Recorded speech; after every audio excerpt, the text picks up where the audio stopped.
ছিল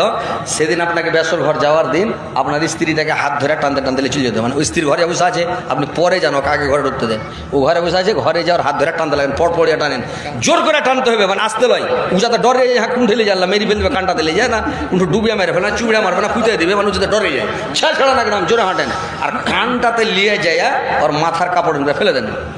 আর কাপড় খান ফেলে দেওয়ার চুলটিকে করে ধরে লাগেন ব্যাট দিতে, এরকম করে ব্যাট দিতে দিতে চুলটিকে এমন করে টাইনা ধরেন মনে হয়েছে যে ছিঁড়ে দিবে, ছিঁড়িয়ে না ফের আরে গাড়ি একজনা করে খাবার টাইনে ছিঁড়িয়ে দেয় চুলটিকে, বোকা লোক জানে না টানতে হবে, টাইনা ছিঁড়ে দেয়, তো চুলটিকে একটু টাইনা ধরতে হবে, একটু টাইনা ধরবেন তো যাবে ডরে,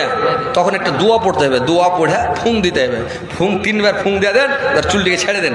হাত ধরে আর ছেড়েন না, হাত ধরে আস্তে আস্তে মিঠা সুরে টানেন, এবার আদর করে টানেন, চালা করিয়ে না, কথা বলবেন না,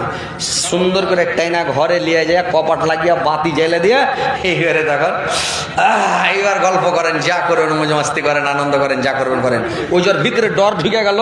তো যতদিন বাঁচবে বুড়ি হয়ে যাবে, খালি উঠবো নাকি ওর খেলে মাগে চুল ছিঁড়বে মনে হয়, মানে রাইগে গেলে মনে হয় যে চুল ছিঁড়বে, তো ডরিয়ে যাবে, তো এই ভুলটা ভাই আপনারাই করেছেন, বুঝতে পারলেন? হ্যাঁ, তো যাক আলহামদুলিল্লাহ।